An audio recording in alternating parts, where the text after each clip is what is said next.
Rebonsoir mesdames et messieurs, merci de nous retrouver pour le point hebdomadaire de l'activité sur la BRVM. En fin de cette édition, NCA Asset Management vous propose une analyse des tendances du marché. Pour la semaine allant du 25 au 29 novembre 2024, le marché financier régional de l'UEMOA a terminé sur des performances mitigées. Le BRVM Prestige a progressé de 0,16% à 112,26 points.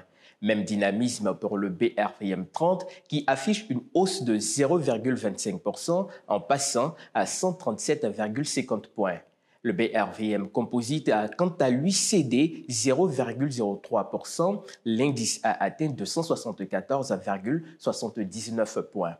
Sur l'ensemble de cette semaine, les valeurs Filtisac Côte d'Ivoire, Sicor Côte d'Ivoire et Bernabé Côte d'Ivoire se sont hissées au top 3 des performances du marché en progressant respectivement de 14,60%, 7,48% et 7,14%.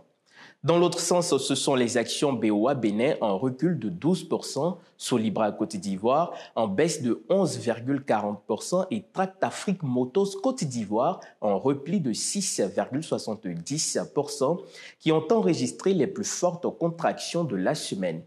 La valeur des transactions de cette semaine s'est établie à 2 30 603 230 francs CFA pour 783 503 actions échangées à la BRVM. La capitalisation boursière s'est élevée donc à 9 937 400 650 092 francs CFA. Comme annoncé à l'entame de cette édition, nous accueillons à présent M. Djébé Jean-Luc, analyste financier à NCA Asset Management, pour une analyse des tendances de cette semaine.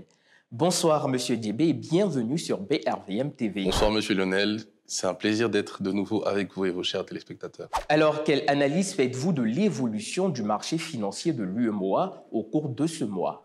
Alors, au cours de ce mois de novembre, le BRVM Composite a progressé de 2,15 points, portant la capitalisation globale du marché à 9 937 milliards, toujours plus proche de la frontière symbolique des 10 000 milliards de capitalisation. Cette performance s'explique par une bonne tenue des valeurs phares du marché, telles que Orange et Sonatel, et une recrudescence d'activité sur des titres plus moroses, tels que Filtisac, dont la cession de la filiale Chimtech augure de bonnes performances en termes de résultats financiers pour l'entreprise. À ce stade, y a-t-il donc de belles perspectives pour les investisseurs? Les perspectives sont belles, effectivement. En effet, une analyse de la saisonnalité du marché permet de constater qu'en fin d'année, sur les 10 derniers exercices, une hausse du BRVM Composite a toujours lieu. Ce rallye de décembre traduit la volonté des investisseurs institutionnels de terminer l'année en beauté. Il s'agit donc d'un des moments phares pour investir sur la BRVM. Quelles sont vos recommandations aux investisseurs? Afin de pleinement profiter de ces belles perspectives, nous recommandons aux férus d'investissement de se tourner vers des valeurs du secteur financier telles que BOA Côte d'Ivoire et BCC, dont les résultats trimestriels augurent une hausse éventuelle de titres. Quelles sont vos prévisions pour les semaines à venir? Sur les semaines à venir, nous anticipons une croissance continue du BRVM Composite, conformément à l'analyse de saisonnalité constatée, et il est fort à parier qu'effectivement, le BRVM Composite réussisse à dépasser les 275 points.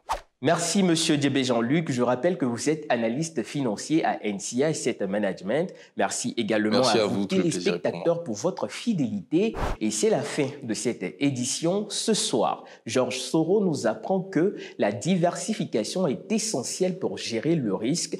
Excellente suite de programmes sur BRVM TV et passez un excellent week-end de la part de toute la rédaction.